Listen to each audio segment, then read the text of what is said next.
Bismillahirrahmanirrahim. Assalamualaikum warahmatullahi wabarakatuh. Alhamdulillah rabbil alamin. Wa bihi nasta'in ala umuri din. Wa sallallahu ala nabiyyina Muhammadin wa ala alihi wa sahbihi ajma'in. Ba'd. Kita panjatkan puja dan syukur kepada Allah Subhanahu wa taala. Pada kesempatan malam yang berbahagia ini, kita kembali diberi kekuatan, kesehatan, hidayah serta taufik dari Allah Subhanahu wa taala, sehingga kita bisa kembali menjadi pengajian di malam Senin di Mushola Hidayah di Desa Kandung Walika ini. Kita berharap semoga Allah Subhanahu wa taala berkenan berlimpah kepada kita semuanya dengan manfaat, sehingga bisa kita amalkan sebagai bekal untuk menghadapi kepada Allah Subhanahu wa taala. Amin ya rabbal alamin. Salat dan salam semoga senantiasa tercurahkan kepada junjungan kita Nabi besar Muhammad sallallahu alaihi wasallam, kepada para sahabatnya, keluarganya, dan umatnya yang setia mengikuti tuntunan hingga tiada henti. Para hadirin yang kami hormati dan juga segenap pendengar radio Muslim di Jakarta dan sekitarnya. Pada pertemuan yang telah lalu, kita sudah membahas tentang betapa istimewanya doa yang diajarkan oleh siapa? Rasulullah sallallahu alaihi wasallam, bahwa beliau memiliki keistimewaan jawami'ul kalim, doa yang redaksinya simpel tapi maknanya jelas. Sudah hafal kemarin doanya? Hah? Mandan? Mandan dia atau mandan orang? Mandan kelalen? Atau mandan gabutan? Doanya apa? Allahumma inni as'aluka minal khairi kullihi ajilihi wa ajilihi ma 'alimtu minhu wa ma lam a'lam, wa a'udzu bika minasy syarri kullihi ajilihi wa ajilihi ma 'alimtu minhu wa ma lam a'lam. Terus Allahumma inni as'aluka min khairi ma sa'alaka 'abduka wa nabiyyuka, wa a'udzu bika min syarri ma 'ada bihi 'abduka wa nabiyyuka.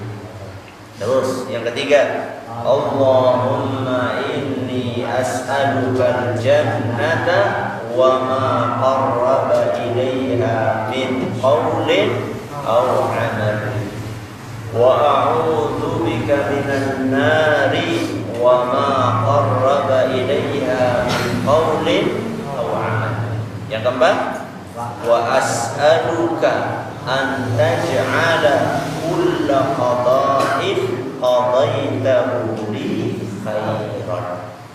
Ini orang apa tulis tadi? Terus beda mana? Kemarin sudah saya kasih waktu seminggu, mau ngapal ya tulis. Yang tidak amal ya salahin cewek. Ya, sekarang kita lain lagi doanya. Masa seminggu tuh, 2 minggu tuh ada berubah. Kapan kita akan maju? Ya. Jadi doa dan zikir yang diajarkan oleh Rasul sallallahu alaihi wasallam adalah doa yang sangat sempurna, tidak mengandung kekurangan sama sekali, apalagi mengandung penyimpangan atau kesalahan. Beda dengan apa? Beda dengan doa yang dibikin oleh selain Nabi sallallahu alaihi wasallam. Kalau doa yang dibikin oleh selain Nabi SAW, kadang-kadang maknanya, kadang-kadang redaksinya panjang. Maknanya apa? Sutil. Ya. Sedangkan doa yang diajarkan oleh Nabi SAW redaksinya simple, namun maknanya luas. Dan itu juga ciri khasnya nasihatnya para ulama salaf itu seperti itu. Nasihatnya para ulama salaf itu simpel, tapi maknanya apa? Luas. Gak seperti orang sekarang ngomongnya banget, isinya bersemending. Jadi kalau Nabi SAW mengajarkan doanya sempurna, tidak ada kesalahan, apalagi penyimpangan di dalamnya. Kenapa tidak ada kesalahan dan penyimpangan di dalamnya? Kenapa? Karena doa tersebut adalah apa? Wahyu dari siapa? Dari Allah Subhanahu wa Ta'ala. Allah mungkin salah enggak? Tidak mungkin. Allah itu tidak mungkin salah. Jadi kenapa doa yang diajarkan oleh Nabi SAW baik itu dalam Al-Quran maupun sunnah beliau tidak ada salahnya, apalagi penyimpangan di dalamnya, karena itu adalah merupakan wahyu yang Allah pilihkan untuk Nabi-Nya. Jadi doa yang dibaca oleh Nabi SAW adalah doa pilihan yang Allah pilihkan untuk Nabi-Nya. Kemudian oleh Nabi SAW diamalkan, dipraktekkan, dihafalkan. Tidak cukup sampai di situ. Kemudian diwariskan kepada murid-muridnya. Siapa? Para sahabat Nabi SAW. Dan Rasul SAW mendapatkan keistimewaan murid-murid yang luar biasa perhatiannya dengan hadis-hadis Nabi SAW. Itulah keberuntungan. Ya. Kalau seorang ulama punya murid yang pintar-pintar itu luar biasa. Makanya yang namanya madhab fikih di dalam Islam yang terkenal ada berapa? Ada madhab apa? Hanafi, Maliki, Syafi'i, Hambali. Ada berapa? Ada 4. Apa jenis enggane ulama kurpapat? Hah? Apa ulama cuma 4 saja? Ada. Loh, terus kenapa yang terkenal cuma 4? Kenapa yang terkenal cuma 4? Apa tidak ada ulama selain Imam Abu Hanifah, selain Imam Malik, selain Imam Syafi'i, selain Imam Ahmad bin Hanbal? Apa tidak ada ulama selain 4 itu? Wadah, banyak sekali. Kenapa yang terkenal cuma 4? Kenapa? Cerdas. Apa ulama yang lain tidak cerdas? Kata para ahli sejarah, karena 4 ulama ini punya murid-murid yang luar biasa. Jadi setiap perkataan gurunya itu ditulis oleh mereka dengan rapi, kemudian dibukukan, kemudian dipublikasikan oleh murid-muridnya. Jadi peran murid ternyata luar biasa. Sedangkan para ulama yang lain, Allah menakdirkan muridnya ya Allah mungkin ya macam ngantuk-ngantuk, ngaji, kemudian takoni kelarin baik. Akhirnya apa? Akhirnya ilmunya kurang tersebar. Tidak seperti tersebarnya ilmunya para imam yang 4 tersebut. Ya. Jadi ternyata peran murid juga penting. Ya. Peran murid juga penting. Ya. Nah, Nabi SAW memiliki murid-murid yang istimewa. Siapa itu? Para sahabat Nabi SAW. Setelah mereka mendapatkan doa yang Allah pilihkan untuk Nabi-Nya, kemudian dia praktekkan oleh Nabi SAW, dia hafalkan, lalu diwariskan oleh mereka, jadilah mereka pewaris yang luar biasa. Mereka mewarisi ilmu tersebut, mereka hafalkan, kemudian mereka praktekkan, lalu mereka lemparkan tongkat estafet tersebut kepada murid mereka berikut. Siapa itu? Para tabi'in. Para tabi'in juga seperti itu, diberikan kepada muridnya lagi. Siapa? Para tabi'in. Kemudian ke murid, nganti cicite murid siki. Apa untuk cicit maning? Apa ya? Apa? Sangka? Apa dokter simun? Nah, tidak tahu lah. Pokoknya istilah murid-murid wis bukan adik kelas lagi, wis apa? Wis cucu kelas lagi sudah Pak. Makanya para sahabat Nabi SAW mereka insya Allah akan termasuk golongan pertama yang masuk dalam sabda Nabi SAW, nadharallahu imra'an. Allah Subhanahu wa Ta'ala akan menjadikan berseri-seri wajah orang yang apa? Nadharallahu imra'an aw 'abdan sami'a maqalati fawa'aha wa hafidhaha.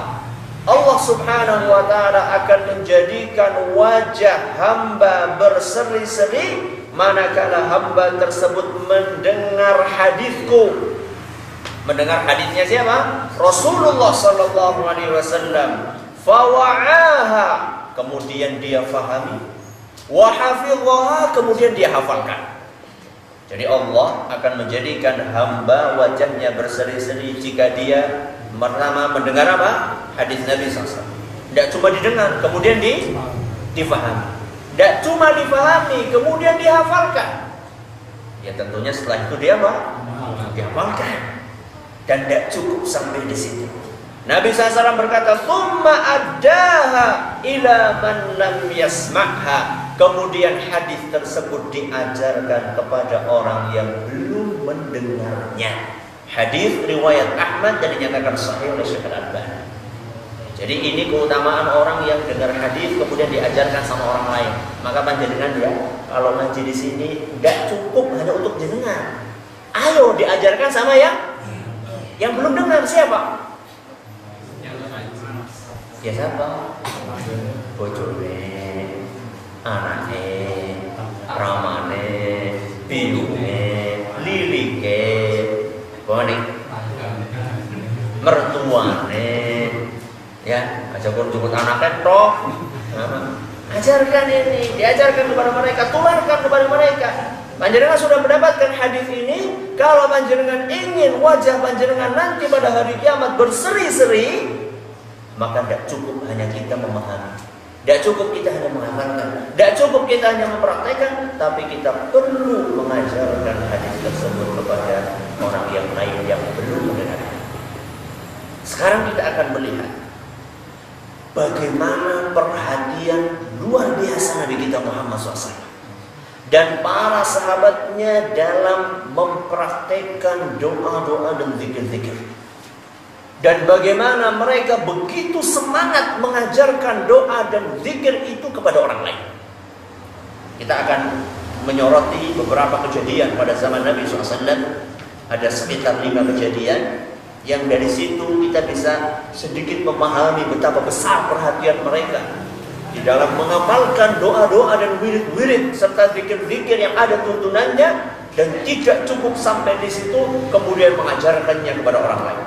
Kejadian yang pertama, Nabi SAW sering mengajarkan doa seperti mengajarkan surat dari Al-Quran. Ini peristiwa yang pertama. Bagaimana Nabi kita Sallallahu Alaihi Wasallam mengajarkan doa mirip seperti mengajarkan surat dalam Al-Quran.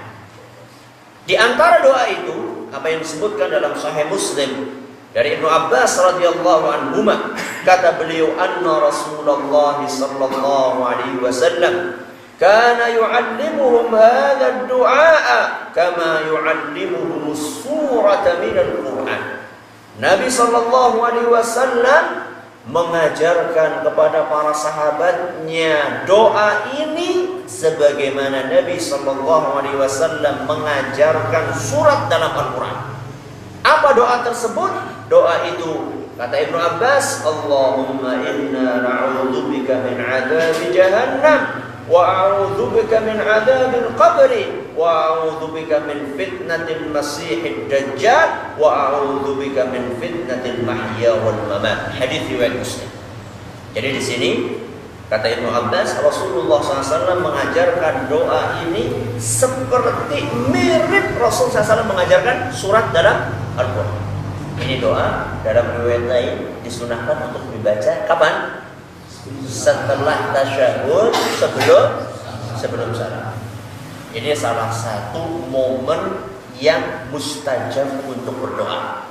Apa doanya? Allahumma inni a'udzubika min 'adzabi jahannam wa min 'adzabil qabri wa min fitnatil mahya wal mamat wa min syarri fitnatil masiihid dajjal. Sama praktek? Sudah dipraktekkan? Sampun? Berapa persen? Yang hadir di berapa persen sudah praktek ini? Jadi di dalam hadis ini Nabi SAW mengajarkan kita agar memohon perlindungan kepada Allah dari berapa hal? Dari 4. Yang pertama apa? Wa min adzabi jahannam, dari siksaan neraka. Jadi ini menunjukkan bahwasanya Nabi SAW itu takut neraka. Kalau orang ada yang tidak takut neraka, berarti keblinger. Nabi saja takut kepada neraka. Makanya Nabi SAW memohon perlindungan kepada Allah dari siksaan neraka. Dan ini juga menunjukkan bahwasanya neraka itu ada. Karena ada sebagian orang mengatakan neraka itu ya cuma ilusi. Neraka itu cuma ilusi. Anu pinter-pinter Muhammad melomboni. Masya Allah banget kan? Ya. Ada sebagian orang meyakini seperti itu. Neraka itu ya cuma anu komik, gambaran dari Kanjeng Rasul SAW untuk nakut-nakuti umatnya, orang-orang Arab sing bodoh-bodoh, orang Arab Badui, sehingga mereka mudah dibohongi oleh Nabi SAW, ya, supaya mereka taat, ditakut-takuti dengan adanya neraka. Tidak, neraka itu ada. Neraka itu ada. Makanya kita diajarkan oleh Nabi SAW untuk memohon perlindungan dari siksaan neraka. Kemudian wa min adzabil qabri, dan dari siksaan di dalam kuburan. Di kuburan itu ada siksaan. Jadi jangan dipikir kuburan itu adalah merupakan alam yang tidak ada siksaan atau nikmat. Makanya khalifah kaum muslimin yang ketiga, siapa itu? Utsman bin Affan radhiyallahu anhu. Kalau berkunjung ke kuburan alias ziarah kubur, nangis sampai jenggotnya apa? Berarti orang tidak sekedar nangis, tapi nangis betulan. Air matanya bercucuran sampai akhirnya ditanya, "Tadhkurul jannata wan nara wa la tabki wa tabki min hadha?" Utsman, kalau kamu mengingat surga dan neraka, engkau tidak menangis. Kenapa giliran kamu melihat kuburan kamu menangis? Apa kata Utsman? Fa inni sami'tu Rasulullah sallallahu alaihi wasallam yaqul, karena saya pernah mendengar Rasulullah sallallahu alaihi wasallam berkata, innal qabra awwalu manzilin min manazilil akhirah. Sesungguhnya kuburan itu adalah pintu kita masuk ke alam akhirat. Perjalanan pertama kita di alam akhirat adalah apa? Fa in naja minhu fama ba'dahu aisar. Seandainya seorang hamba di dalam kuburan dia selamat, maka perjalanan berikutnya akan lebih mudah. Kebalikannya, fa in lam yanju fama ba'dahu asyad. Seandainya di kuburan saja tidak selamat, di kuburan saja sudah disiksa, maka perjalanan berikutnya jauh lebih mengerikan. Hadis riwayat Tirmidzi. Makanya kita diperintahkan untuk memohon perlindungan dari siksaan. Kalau di zaman ini ada orang yang mengutak-utik tentang akidah adanya azab kubur, maka orang ini termasuk juga orang yang kebangetan. Ya, karena siksa kubur itu ada. Kemudian yang ketiga apa? Wa min fitnatil mahya wal mamat, dan dari fitnahnya kehidupan serta kematian. Fitnahnya kehidupan apa? Banyak apa? Angsa, harta, wanita, tahta. Fitnah gue. Jadi pada senang.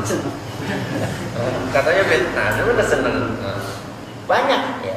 Fitnahnya dunia itu ada fitnah yang membidik kebutuhan duniawi kita, ada fitnah yang membidik urusan akhirat kita.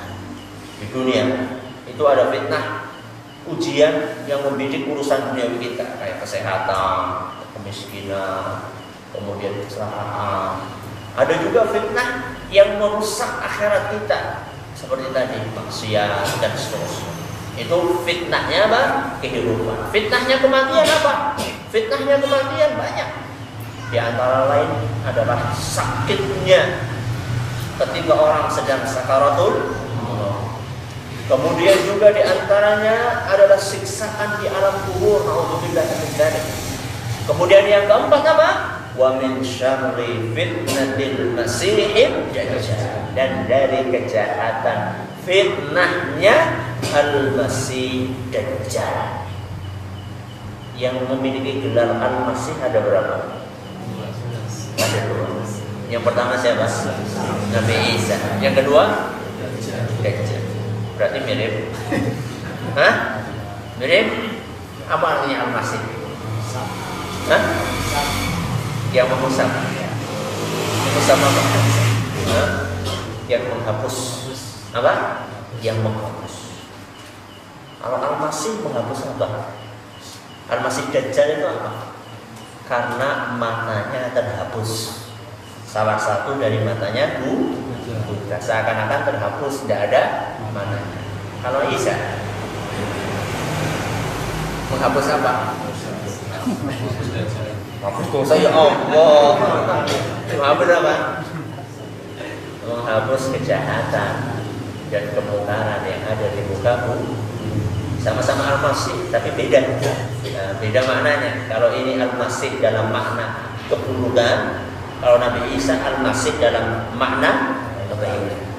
Ini 4 hal yang kita diminta atau dicontohkan oleh Nabi SAW untuk memohon perlindungan. Dan doa ini diajarkan oleh Nabi SAW kepada umatnya mirip seperti Nabi SAW mengajarkan surat dalam Al-Quran. Ada doa yang lain. Siapa yang tahu? Doa yang juga diajarkan oleh Nabi SAW mirip seperti Nabi SAW mengajarkan surat Al-Quran. Doa apa? Yang tahu? Bukan. Doa apa? Kemarin saya sudah singgung sedikit. Doa apa?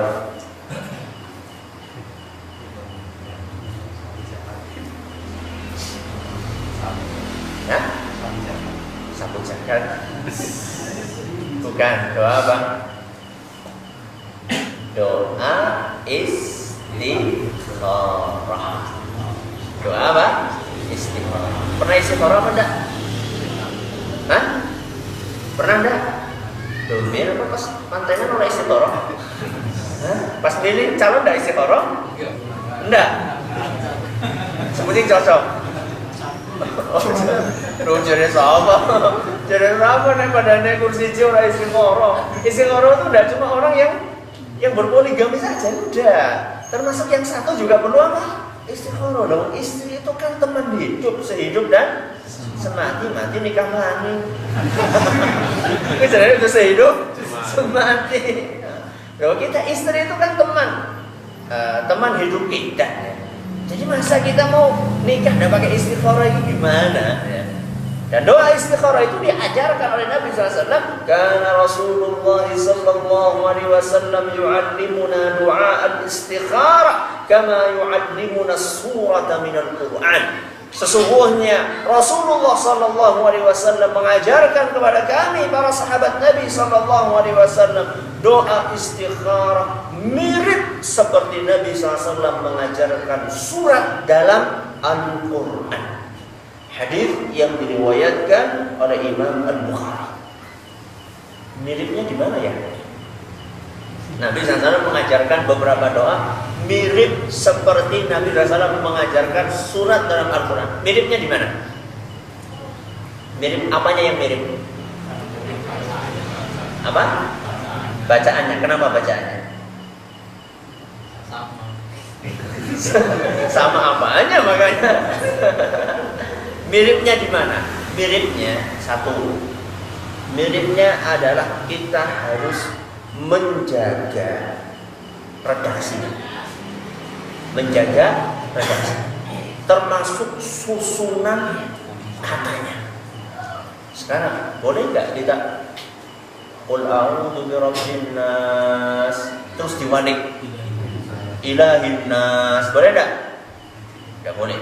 Atau misalnya alhamdulillahirabbil alamin maliki yaumiddin, boleh enggak? Enggak boleh. Karena apa?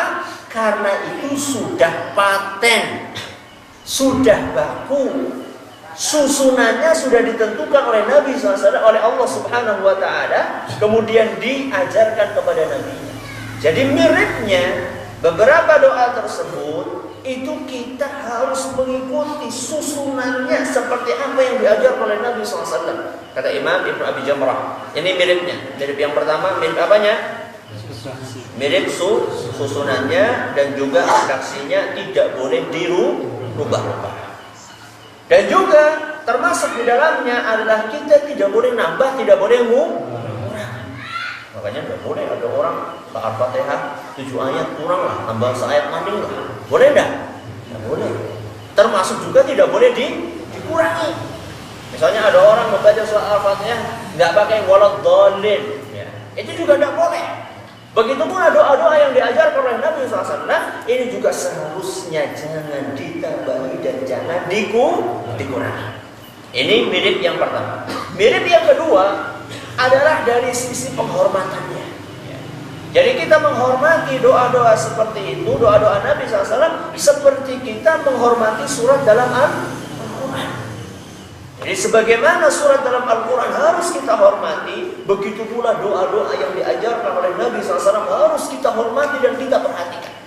Kemudian mirip yang ketiga, kata beliau, dua-duanya sama-sama sumbernya dari Allah Subhanahu wa Ta'ala. Itu dari sisi kemiripannya. Itu keterangan yang disampaikan oleh Imam Ibnu Abi Jamrah yang dinukil oleh Al-Hafidz Ibnu Hajar dalam kitabnya Fathul Bari.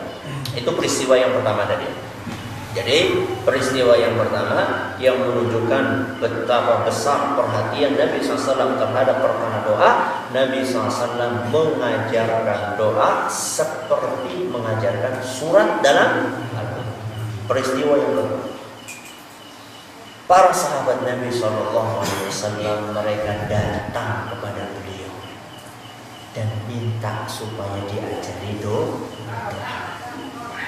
Para sahabat Nabi SAW saking semangatnya mereka untuk mengamalkan doa beliau, maka mereka datang kepada Nabi SAW berguru dan minta diajarkan doa dari Nabi SAW. Padahal para sahabat Nabi SAW adalah rata-rata orang Arab yang fasih. Sedangkan kita Arab apa? Arab batin genah. Kita bukan orang Arab. Bahasa Arabnya kalau bisa pun tidak fasih. Kok kayak gitu orang gelem sinau? Ini namanya kebangetan. Dahulu para sahabat Nabi SAW yang mereka orang Arab dan mereka bukan sebarang Arab. Orang Arab pada zaman Nabi dengan orang Arab sekarang jauh beda. Orang Arab sekarang banyak di antara mereka yang ngomong Arab fasih tidak bisa. Apalagi kalau Arab keturunan. Nah, banyak di Indonesia orang Arab keturunan. Arab apa nih? Irunetok. Tapi diajak ngomong bahasa Arab banyak yang tidak bisa. Karena apa? Karena bahasa Arab yang dipraktekkan sekarang di antara mereka banyak bahasa Arab yang ya bukan hanya sekedar pasaran, wis pasaran banget gitu. Karena saking apanya sudah dirubah-rubah banyak sekali. Kalau bahasa itu dipakai oleh mereka untuk ngomong dengan orang Arab asli, mereka hanya geleng-geleng apalagi Arab kangen di. Makanya saya katakan Arab batin genah ya. Ini ya. Paham nggak Arab batin? Orang batin genah maksudnya. Nah, itu. Jadi ini para sahabat Nabi SAW, walaupun mereka orang Arab, mereka Arab bahasanya fasih, dan mereka juga orang yang paham tentang ajaran Islam. Itu pun mereka masih tetap datang kepada Nabi SAW minta diajari doa. Di antara yang datang kepada Nabi SAW adalah sahabat yang paling mulia. Siapa dia? Abu Bakar radhiyallahu anhu. Luar biasa. Abu Bakar radhiyallahu anhu. Kurang apa Abu Bakar? Orang yang sudah dijamin masuk surga oleh Nabi SAW, pengganti Nabi SAW. Kurang apa Abu Bakar? Abu Bakar disebutkan dalam Sahih Bukhari dan Muslim pernah datang kepada Nabi SAW dan berkata, "Allimni du'aan ad'u bihi fi salati, wahai Rasul, ajarkan kepadaku doa yang bisa aku baca di dalam salat." Ajarkan kepadaku doa yang bisa aku baca di mana? Di salatku. Siapa itu? Abu Bakar. Datang kepada Nabi SAW, berguru kepada Nabi SAW. Abu Bakar kan seorang ulama besar. Walaupun demikian beliau tetap berguru kepada Nabi SAW. Makanya kalau misalnya sudah punya ilmu sedikit, jangan apa? Sombong, bawanya ilmu sampai rasa ngaji, ya, awas ini virus ini, virus berbahaya, ya. Virus berbahaya, dan ini virus ini menular, maka berhati-hatilah. Abu Bakar orang yang alim, orang yang berilmu, seorang ulama besar. Namun demikian Abu Bakar tetap datang kepada Nabi SAW, minta supaya diajarkan doa yang spesial, yang bisa dibaca ketika sholat.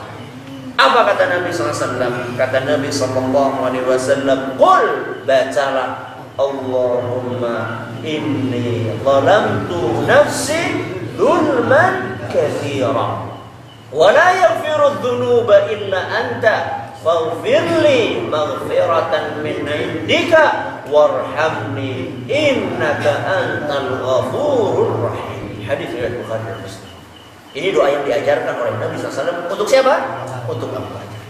Apa? Allahumma inni zalamtu nafsi dzulman katsira. Ya Allah, sesungguhnya aku telah banyak mendzalimi diriku sendiri. Sering mendzalimi diriku sendiri. Apa mendzalimi apa? Apa mendzalimi? Ceweri gitu. Mendzalimi diri sendiri. Apa mendzalimi diri sendiri? Mukuli diri sendiri. Dosa. Apa maksiat mendzalimi diri sendiri?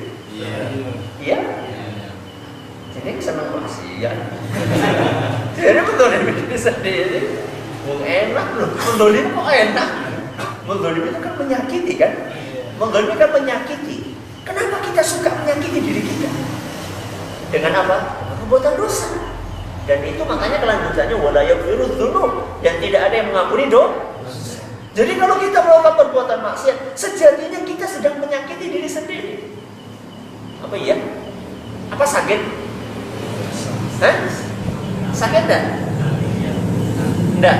Enggak kerasa. Kerasanya enak. Sakitnya di mana? Di akhirat. Di dunia berarti tidak sakit. Siapa bilang orang melakukan perbuatan maksiat di dunia dia juga sakit? Jadi jangan dipikir ahlul ma'asi, para pelaku maksiat itu hidupnya tenang di dunia. Sakitnya itu bukan dari sisi apanya? Bukan dari sisi fisiknya, tapi dari kegelisahan hati. Ya. Orang yang melakukan perbuatan maksiat itu akan merasa gelisah. Jangan dipikir orang-orang yang ahli maksiat, orang-orang yang seluruh perbuatan maksiat bisa dia lakukan karena dia punya uang, karena dia punya kedudukan, karena dia punya segala sesuatunya. Jangan dipikir mereka itu merasa nikmat hidupnya. Walaupun secara lahiriahnya mereka tersenyum, tertawa, terbahak-bahak, jangan dipikir mereka tenang, karena mereka tidak mendapatkan ketenangan batin. Begitu banyak orang di antara mereka yang kemudian akhirnya bunuh. Ada orang, seorang miliarder besar, yang diceritakan dia itu adalah anak satu-satunya dari seorang miliarder besar di negeri barat. Kaya raya. Dia pewaris tunggal dari kekayaan orang tua. Banyak sampai dia bisa beli pulau. Tunggu apa? Pulau. Untuk tunggu lemah sebau pulau pada pulau Jawa ditunggu siji kepriwe bayangkan. Dia beli pulau, kemudian dia bangun istana besar di situ. Seluruh apa yang dia inginkan bisa, minuman, makanan, wanita, apapun yang dia inginkan bisa. Tahu nggak apa matinya? Matinya sangat mengenaskan. Matinya adalah ketika ditemukan dia lagi sendirian di pulau yang dia beli. Kemudian ada tulisan di situ, saya tidak bahagia. Saya tidak bahagia. Kurang apa ya? Kurang apa? Hah? Kurang apa? Kurang apa? Nek bisa tuku pulau kurang akeh arep tuku dunya. Kurang apa? Karena mereka tidak mendapatkan ketenangan batin. Sakit mereka menzalimi diri sendiri di dunia dan juga di akhirat. Makanya di situ di antara yang menunjukkan bahwasanya maksud dari menzalimi diri sendiri dengan melakukan perbuatan dosa. Kemudian Nabi SAW mengajarkan apa? Wala yaghfirud dzunuba illa anta. Dan tidak ada yang mengampuni dosa kecuali Engkau, wahai Allah. Dan ini menunjukkan bahwasanya maksud dari menzalimi diri sendiri adalah melakukan perbuatan dosa. Jadi di sini kita mengakui, bayangkan Abu Bakar radhiyallahu anhu disuruh oleh Nabi SAW untuk mengakui banyak dosa. Kalau Abu Bakar aja seperti itu, apalagi nyongkar jenengan kan? Ya. Kalau misalnya kita nggak merasa banyak dosa itu kebangetan ini. Kullu bani Adam, setiap anak keturunan Nabi Adam itu banyak dosa. Abu Bakar saja diperintahkan oleh Nabi SAW untuk mengakui bahwasanya beliau itu banyak dosanya. Kemudian setelah itu apa? Wa la yaghfiru dzunuba illa anta faghfirli maghfiratan min indika. Ampunilah aku wahai Rabbi dengan ampunan yang bersumber dari. Jadi di sini kita diajari bahwasanya ampunan itu sumbernya dari siapa? Dari Allah. Maka mintalah ampunan kepada yang punya ampunan. Siapa? Allah Subhanahu wa taala. Warhamni, dan sayangilah aku. Kita meminta supaya Allah sayang kepada kita, lalu ditutup innaka antal ghafurur rahim. Sesungguhnya Engkau Maha Pengampun dan juga Maha Penyayang. Ini doa Abu Bakar minta kepada Nabi SAW. Wahai Rasul, ajarkan kepadaku doa yang bisa aku baca ketika aku sholat. Kapan bacanya? Sholat kan dari takbiratul ihram sampai apa? Sampai salam. Kapan bacanya? Hah? Sujud ruku.